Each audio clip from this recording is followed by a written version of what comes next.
Chapter 13. Progress. "Next," the clerk said, motioning me to step forward. "Identification." I pulled my license out of my pocketbook, showing the clerk. Ivy Thurman. "Who are you here to see?" he asked. Luca Armand, I nervously replied. He flipped through some papers, looking through a list. "You are on the visitors list. Sign here." I put away my license and quickly signed where he pointed, relieved that I was on the list. He gave me a visitor's badge to clip onto the front of my dress. A chair was pointed out to me, and I sat waiting on the hard plastic, looking at the depressing gray walls. A lot of visitors had showed up for Visitors' Day. We were a depressed lot of people, each a little anxious, most seemingly resigned. There were people of all ages, some mothers with children, some older seniors. Everyone had their own person to visit, and no one talked to each other as we waited. I shivered. While the heat had been stifling outside, the air conditioning was on full blast in here. I wish I had brought a sweater with me. I rubbed my bare arms, trying to find some warmth. It was 40 minutes of waiting and seeing other people get their names called. Finally, a guard called my name, and I followed him with a group of people to another room. "Ivy Thurman, window 5. I took a seat in another hard plastic chair at a window where a large number 5 was painted above it. There were partitions between each window, so it gave a false feeling of some privacy, even though the guard was standing in the background watching us. I remembered Warren's warning that everything Luca and I might say would be recorded. We would have to be careful about what we talked about. It was a few minutes before a group of men in orange jumpsuits were brought into the room on the other side of the glass. I forced myself to stay in my chair as I recognized Luca. A guard unlocked the cuffs from around his wrists and motioned toward my window. Luca came forward, sitting in the chair across from me. We looked at each other for a long minute before he picked up the old-style phone receiver on his end of the window. I picked up the phone on my side of the glass, pressing it against my ear, listening as Luca said, "Hey, beautiful." I blinked as tears came to my eyes and tried to smile. "Hey, yourself. What is a handsome guy like you doing in a place like this?" His smile faltered a little. "Made a wrong turn, I guess." "You aren't staying here," I said softly. "We will get you out." "Ivy," sighed Luca, his eyes turning serious, "this might be beyond you and your friends." "We have some help from some of your friends at the station," I protested. "Between all of us, we will figure this out." "Ivy, this is dangerous," warned Luca. "I don't want you involved in this. You could get seriously hurt." "I am not giving up on this," I retorted. "Topher has a legal team put together. Just get your lawyer to contact him so he can help you." "There's no point," responded Luca with a finality. "Of course there is," I countered. "You need to fight this." "Ivy, I am being realistic. I've been transferred to general population." Luca's voice was low and intense. "I've sent a lot of people to prison. One of these people is going to recognize me at some point, and there will be retribution. Places like this can make a man long on hate and short on forgiveness." I swallowed thickly. "I am going to get you out of here before that happens." "I was put here because whoever is behind the issues at the station wants me to disappear," grimly replied Luca. "It's unlikely that I will make it to trial." "You don't have to wait until trial." I didn't want to understand what he was trying to say. "We will raise bail, no matter how much it is. Everyone is helping to try to get you back to Oaks Crossing." "I'm not getting out of here." There was a finality to his voice. "I have accepted that. You need to accept it too." "No, I can't." I was fighting down panic. The thought that he believed he was going to die here terrified me. "We found some information, and I have people studying it right now. We're going to find something on Burmer. I can feel it." There was a pause before Luca responded. "Put your hand on the glass." I watched as he rested his palm on the glass between us.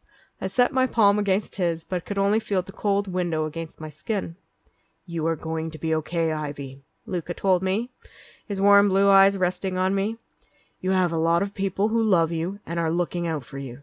"Stop it," I managed to say as a tear trailed down my cheek. "You're going to get out."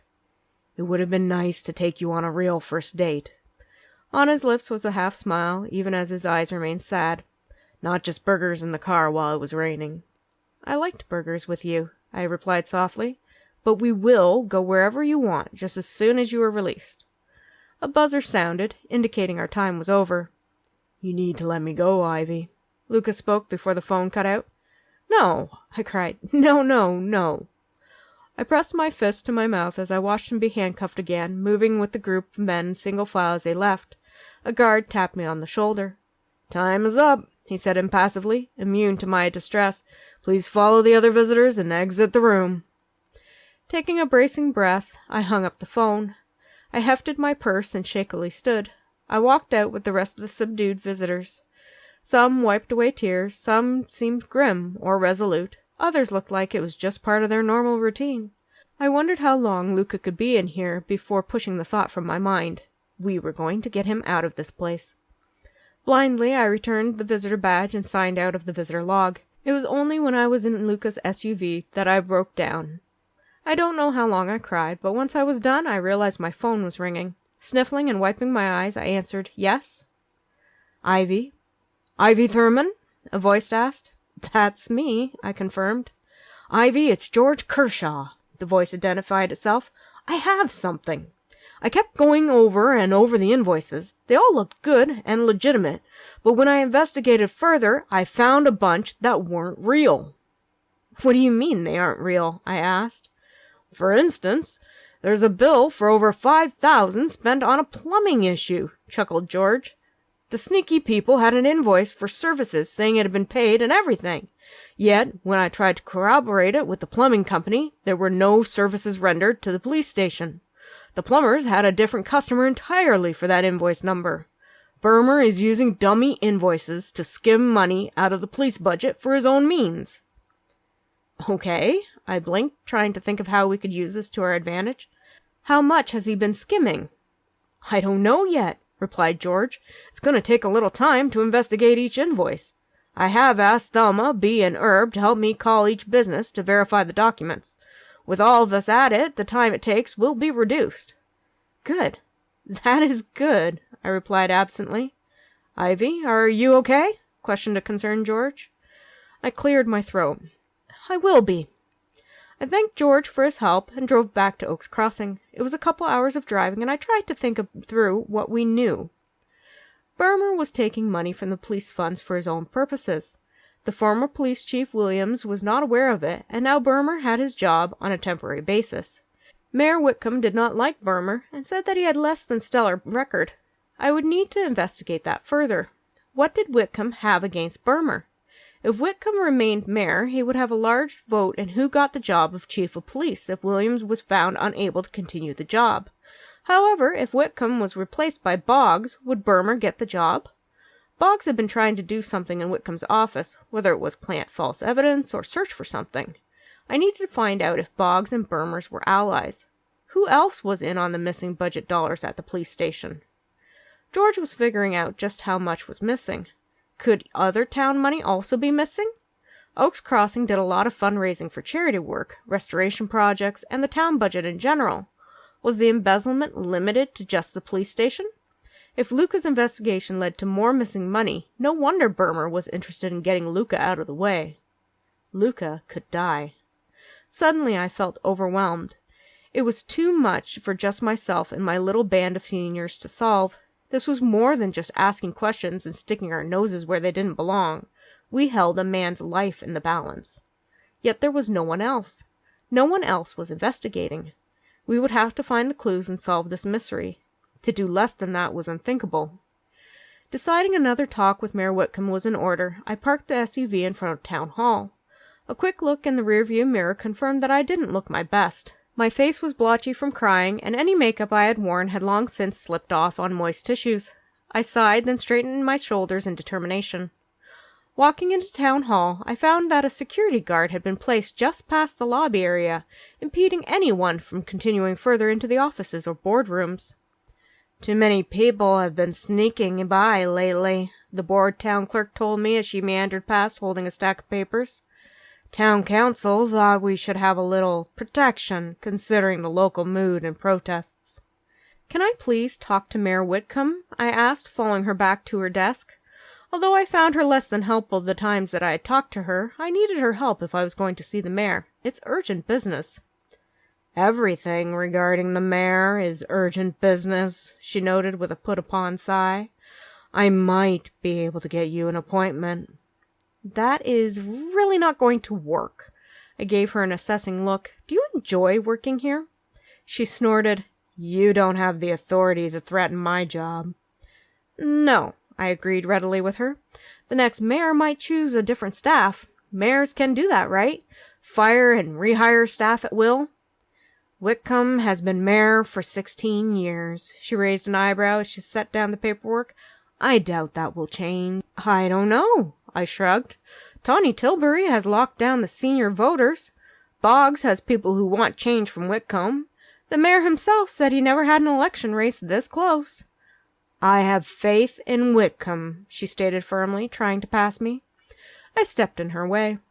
What if Boggs got Whitcomb disqualified from the election? She blinked in surprise at the thought. How? I don't know, I admitted.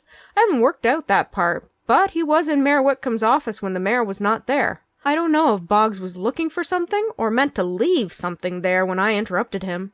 I locked the door behind us when we left, and Boggs went back, which proves he was not looking for the mayor. All I have is your word against Boggs, she looked at me uncertainly. True, I agreed, yet I have no reason to lie. No, you are just desperate to get your boyfriend out of prison, she retorted. Word gets around. I swallowed as she pushed by me. Quickly, I followed her. I have proof that Burmer is skimming money from the police budget. If Whitcomb were to make it public, it would help his campaign to make him seem like a mayor that doesn't condone corruption.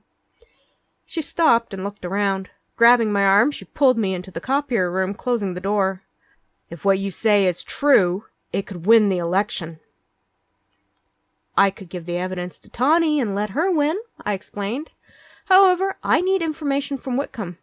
I have questions which need to be answered, and I'm willing to make a trade. What sort of questions? She wanted to know. I see a lot of what happens around here. Are Burmer and Boggs working together? Have you seen them talking together? I inquired. Of course they talk, she replied. Boggs and Burmer are thick together.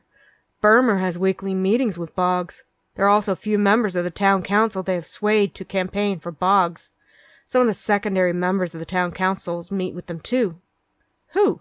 Who meets with them? From what councils? I asked. There's Towns from the education board. Martha, that's a friend of mine who works as a secretary, says he is power-hungry to take over as the leader.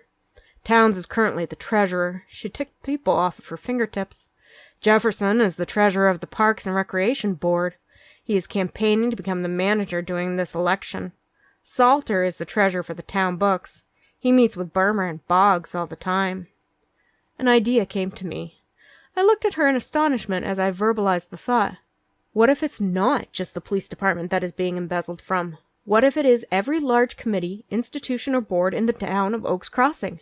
What if this election is a coup to own the money and power of the entire town? That is a crazy, scary thought, breathed the clerk. We both jumped as my phone rang. I pulled my cell out of my purse, looking at the display. Warren? Hey, Anita. I know we said Uncle Bill doesn't need a cake, but I think it would be fun, spoke Warren. A cake? I was confused. Who is Uncle Bill, and why does he need a cake? I have ordered one from the Tasty Treats Bakery, continued Warren. Would you mind picking it up today? You can just put the cake in the freezer until we need it, darling. Okay, I agreed. I checked my watch. There was not much time until the bakery closed. Does it need to be picked up today? You are the best girl ever, stated Warren as he ended the call. A cake? The clerk looked at me in disbelief. It's not a cake, I assured her. It's something important. Tell Whitcomb what we talked about. I need to go. I pulled out a couple of business cards out of my purse, handing them to her. They had both mine and Molly's phone numbers on them under our business name of Happy Catering. Call me if you see anything happen, I told her as I quickly raced out of the building as fast as my aircast would let me. It would take longer to find parking for the SUV than to walk to the Tasty Treats Bakery, I determined as I walked across the street. Going as fast as I could, I made it just a few minutes shy of closing. Hi, I gasped as I approached the counter. I'm here to get a cake for Uncle Bill. Maurice, the owner of the bakery, nodded to me.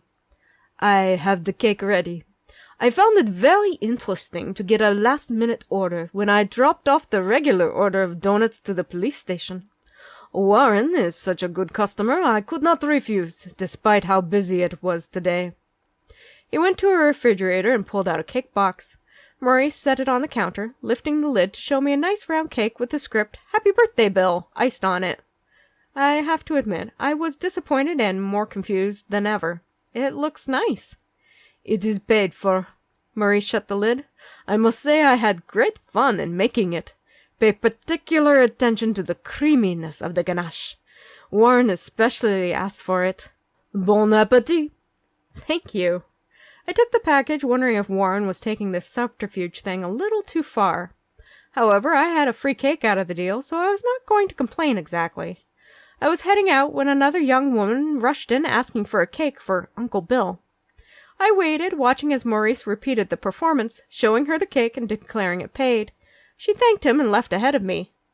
"It's so nice to see Anita, isn't it?" winked Morris. "Such a lovely girl. She attracts the attention of many people outside." I was more confused than ever. Leaving the bakery, I saw a police cruiser with a cop I didn't recognize looking at the bakery with interest. I limped back to the SUV, wondering if I was losing my mind a little. Setting the cake on the passenger seat, I drove back to the clubhouse at the Happy Camper Resort. Picking up the cake, I went inside to look at my scribbling on the wall. Grabbing a drink of water and a fork, I started enjoying the cake while continuing to add to the wall. Beside Burmer's name, I put Boggs. Then I added the treasurers from the Education Board, Parks and Recreation Board, plus the Oaks Crossing Town Council. Towns, Jefferson, and Salter were now added to my suspect list of suspicious people who might be in on a scheme to profiteer off the people of the Oaks Crossing. I added how Burmer was using false invoices to bill for services that had never been performed. Maurice, of the Tasty Treats Bakery, had outdone himself. It was a beautiful chocolate ganache cake. My fork slipped through again for another bite when it hit something. Frowning, I used the fork to pull apart the layers of the cake to find something wrapped in cellophane. Carefully, I pulled out an envelope, destroying the cake in the process. Unwrapping the brown envelope, I tossed the plastic into the garbage. Breaking the flap open, I found pictures and papers. Photos showed Burmer and Boggs talking at the police station in an office. Records of missing drug evidence and money were written down. Numbers were circled with Luca's writing stated unaccounted for, missing, or reduced, with another number beside it. It looked like Luca had been doing a thorough inventory of the police station's evidence vault and had found discrepancies. Warren must have continued searching and found the notes hidden somewhere. "Bless you, Warren," I breathed, looking over the incriminating evidence. A few sheets later, and I could see Luca's notes about how the books at the police station looked legit, yet he suspected there was some form of misuse of funds. With my phone, I took pictures of everything I had gotten from Warren, plus what I had written on the wall. I sent the information via text to Molly. Tucking the evidence back in the envelope, I unlocked the storage room. Opening a dusty box, I found it full of Grandma's old things. Thelma and whoever else had cleaned out Grandma's camper must have put the items here. I buried the envelope in the box, reclosing the lid before locking the storage room behind me. It would be safe for now. My phone rang. Expecting it to be Molly, I picked up. "Hey, did you get all the information I sent you?" "Ivy, it's Connie from the hospital," replied a voice. "Hi, Connie," I replied. "I'm sorry, I thought you were somebody else for a moment." "Police Chief Williams has died," she informed me.